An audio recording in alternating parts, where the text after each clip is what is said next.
اصل ماشي، شفنا قبل كده موبايلات بتقلد الايفونات من بره، دايما يبقى فيه 3 كاميرات وكده نفس شكل الايفون، مثلا عمل ناتش، عمل دايناميك ايلاند. بس فكره ان موبايل اندرويد يبقى واخد من الايفون في السوفت وير للدرجه دي، انا الصراحه اول مره اجربها. فيها حاجات حلوه ظبطت قوي، وفيها حاجات يعني لسه مش قد كده. بس خليني ابدا لكم الحكايه من الاول، عشان كده الموضوع دخل في.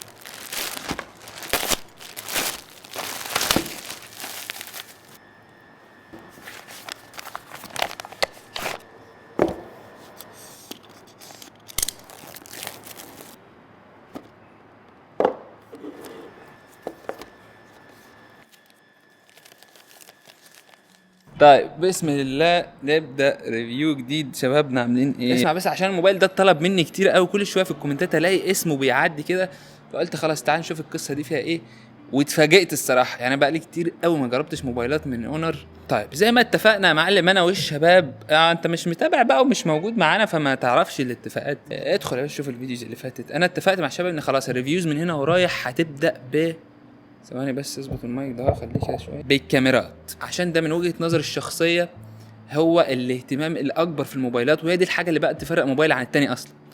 والشباب وافقت يا معلم واكدت لي. ويلا مبدئيا شكل الكاميرات انا مش فاهمه قوي الصراحه، يعني انت بتحاول توصل ايه، او يعني ايه الشيب اصلا بتاع الكاميرا ده؟ هل هو دايره؟ هل هو مربع؟ لا هو كمثرى كده. لا هو المفروض ان هو جاي من المستوحى من الدايموندز يعني، والالماس والحاجات دي. لو نفتكر يابا ونرجع بالزمن كده، هنلاقي ان شركه اونر اصلا كانت تقيله جدا في عالم كاميرات الموبايلات، وكان عندها المعالجه الخاصه بيها. لو فاكرين كنا دايما نقول الحاجات دي. اللي اكتشفته هنا ان هم ما زالوا محافظين على نفس السياسه. بسم الله، الكاميرا الاساسيه في الموبايل ده بتطلع صور عبقريه، على طول بقى دغري كده، صور تقيله. يعني هو الموبايل ده السنسور بتاعه كمان كبير شويه. الكاميرا واخده وضعها قوي، الكاميرا الاساسيه واخده وضعها جدا في معالجه الصور، الدايناميك رينج والقصص دي واكلها اكل. كل حاجه مظبوطه، شاربنس خطيره، عزل ممتاز، واخد لوك كده برضو، كلاريتي كده ومشدوتي كده، خطير خطير لو انت بتحب النوع ده من الصور يعني. ولما تنقل على الوايد انجل لينس برضو ما زالت الصور محافظه على نفس اللوك. يمكن الوايد انجل ما بتعرفش تسيطر على الاضاءه قوي زي الاساسيه، هي بتسيطر خطيره، بس بعض الاحيان ما بتظبطش. لكن الاساسيه ما بتجليش خالص الصراحه نهائي. عندك بقى اوبشنين تانيين في الكاميرا، عندك ال2 اكس وال2.5 اكس، معرفش ايه الفكره يعني. خليها سي دي 5، خليها 3، ليه 2.5؟ يعني النص ده يفرق معايا في ايه؟ مش مشكله يعني، خلاص هنعديها لهم، هم الناس يعني محترمين. ادائها برضو ممتاز جدا، العزل بتاعها كويس، وعزل تحسه مش فيك قوي. اللوك بتاعها سينماتيك قوي، مش للمستخدم العادي شويه يعني، مظلمه شويه وفيها تفاصيل وكلاريتي عاليه. هو ده لوك تصوير محترفين جدا، لكن المستخدم العادي ممكن يستغربه، لان عاوز الصوره فاتحه وعاوز لون البشره كده ملون كده وحلو. دي حاجه ترجع لك بقى. طيب ده بالنسبه للصور. الفيديوز بقى عشان دي على فكره مهمه قوي من وجهه نظري، هو ده الحاضر اللي احنا فيه. العالم كله بيصور فيديوز وبيستخدمها بقى السوشيال ميديا، يعمل بيها كونتنت. يعمل تصوير الفيديو هنا بيوصل ل 4K، هو تصوير فيديو احترافي جدا، ثابت جدا. معالجة الفيديو حلوة وبتسيطر على الأضاءة وكل حاجة، بس شكلها برضو سينمائي قوي. وخلي بالك هنا هي مش عيب ولا حاجة، هتلاقي الدنيا كده مشدودة كده وكونتراست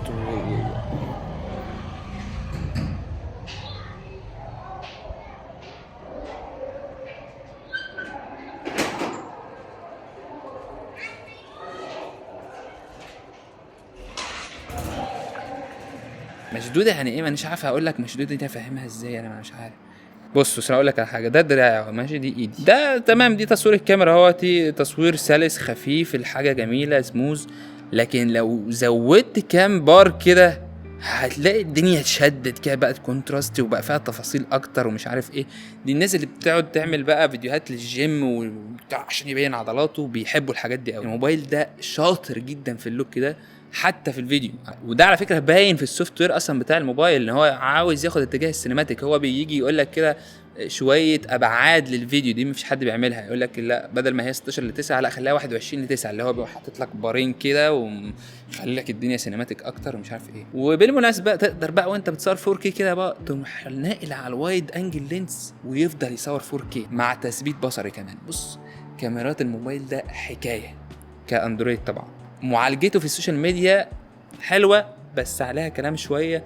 تدخل بقى يا باشا تدخل تعمل فول عشان تعرف الحاجات دي فايتك انت تجارب واختبارات حقيقيه واقعيه. في بقى شويه خواص كده في الكاميرا حبه كده شويه حلوين هتكلم عليهم دلوقتي. بس خلينا نيجي للتصوير الليلي.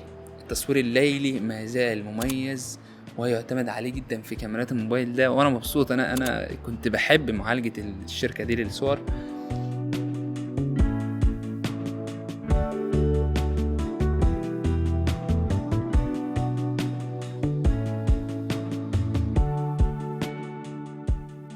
في الفيديو على فكره نفس الكلام، الفيديو منور جدا طبعا بالكاميرا الاساسيه. الوايد انجل لينس يعني مستواها ضعيف جدا في التصوير الليلي. وال3 اكس بقى فيها حاجه غريبه. صور الترابيزه بتاع القهوه دي شكلها حلو، كوبايات الشاي. الوايد انجل لينس صعبه قوي.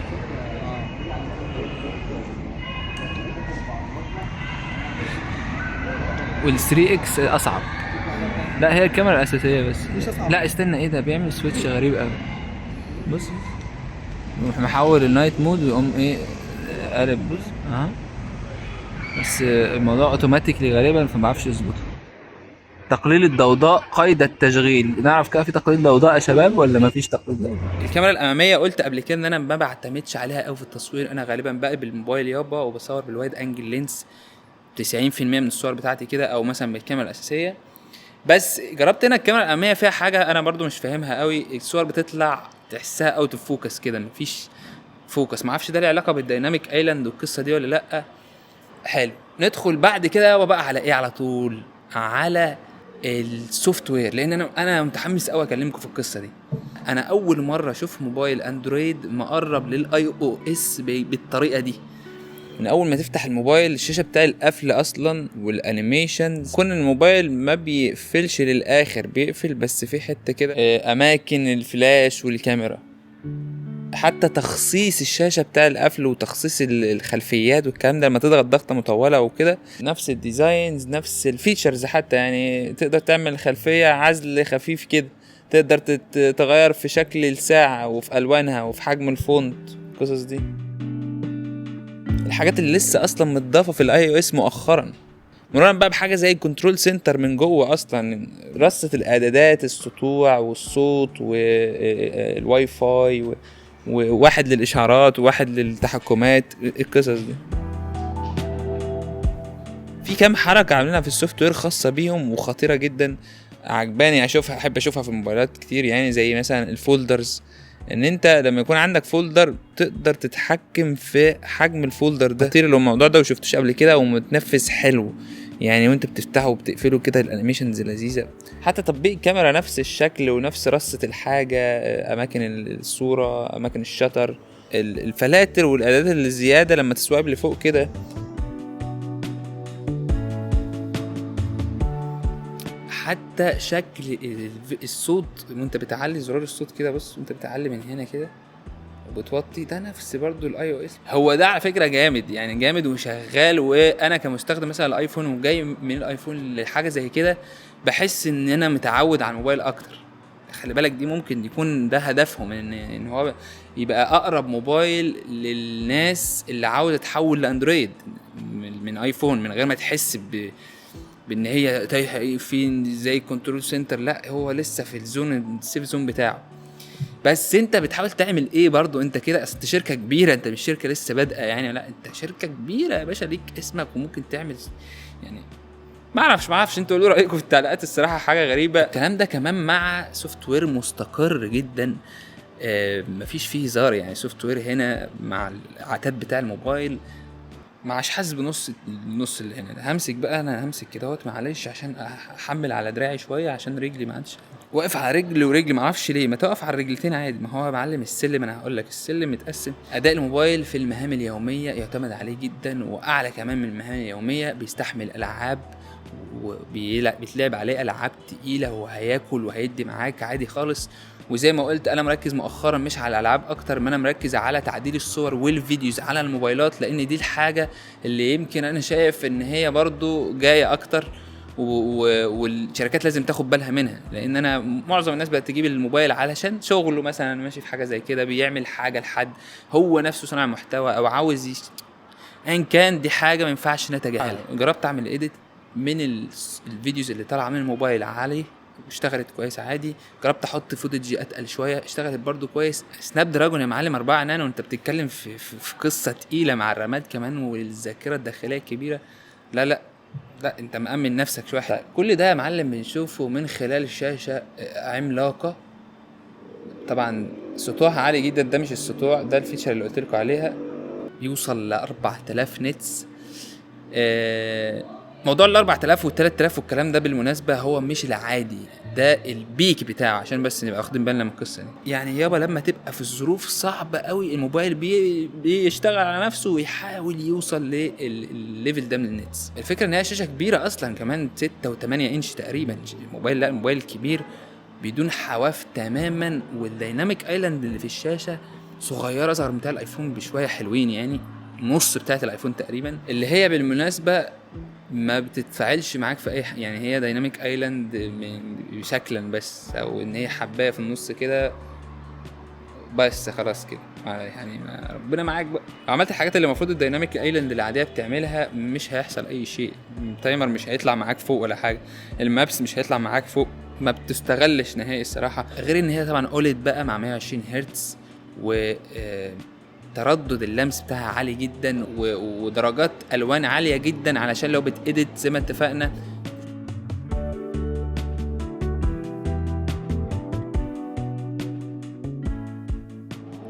وطبعا ده بيبقى اقل ضرر على العين. هي اصلا فيها حاجه بالذكاء الاصطناعي اسمها مش عارف اي سيريدين دي، بس المفروض ان هو بيتعرف على السيناريوهات اللي انت بتستخدم فيها الموبايل عشان يعزز افراز هرمون معين كده في الجسم. قصه واخدين عليها شهاده يعني. نخلي بالنا بس عشان هي ايه بقى، هي ايدجز من كل زاويه في الشاشه، مش ايدجز من جنب بقى.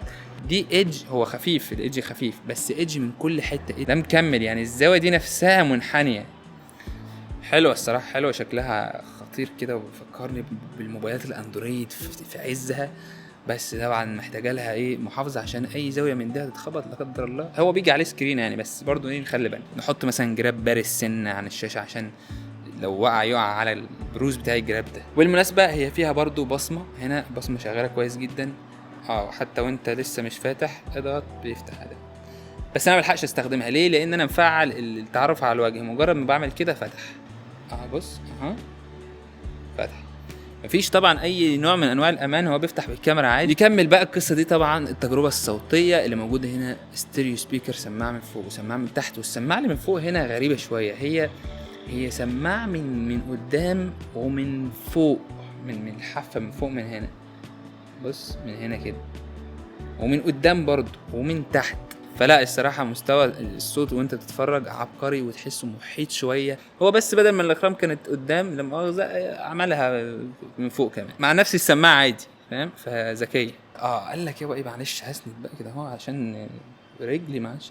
قال لك بطاريه الموبايل ده دي تقريبا اكبر بطاريه جربتها على الموبايل من اخر 3 سنين مثلا، 5200 ملي امبير، وشحن سريع طبعا. لا شحن سريع 100 واط. واسمع بقى، اسمع، شحن لاسلكي سريع 66 واط طبعا. حبيب تسلم يا رجاله، تسلم. طبعا انا مقدر. في الاخر تلاقي الموضوع ابسط بقى، يكون تلاقي مثلا واحد معدي في النهايه، بغض النظر طبعا عن ان الشحن اللاسلكي 66 واط ده مش هتلاقيه، ولو لقيته اصلا هتلاقيه بنص سعر الموبايل مثلا. بس معلش الموبايل بيدعم الشحن الموبايل سريع جدا، ممكن تشحن 50% في ربع ساعه مثلا. فدي طبعا قصه حلوه قوي، خصوصا ان البطاريه اصلا اداها عبقري. سوفت وير اونر طول عمره بيحافظ على اداء البطاريه مع ال4 نانو. طبعا ما تشيلش هم القصه. نهايه يابا هو موبايل اعتمادي قوي، ومنافس قوي في السوق، بغض النظر طبعا عن التصميم ان احنا ما اتكلمناش عليه لانه تصميم عادي جدا يعني. التصميم نفسه تصميم عادي خالص، الماسه مطفي وشكله غريب، انا مش قادر احدد ده ايه. والوانه برضو مش ماشي قوي من وجهة نظري مع فكرة السينماتيك وفكرة البروفيشنال اللي انت بتحاول توصلها. بس يعني دي برضو اذواق، وانا صفقة حلوة الصراحة، واوبشن مهم قوي تحطه في الاعتبار لو انت بتفكر في موبايل مش فلاج شيب تحت الفلاج شيب على طول، او فلاج شيب كيلر زي ما احنا عارفين. طبعا لو بتفكر تاخد حاجة قريبة قوي من تجربة الاي او اس، او من تجربة الفيتشرز اللامعة في الاي او اس. انا كده خلصت يابا، هضطر انزل بقى، انا هسيب اللوكيشن البسيط الجميل ده والكلاب اتفضل يا باشا، اتفضل. يا يا يا في رعاية الله.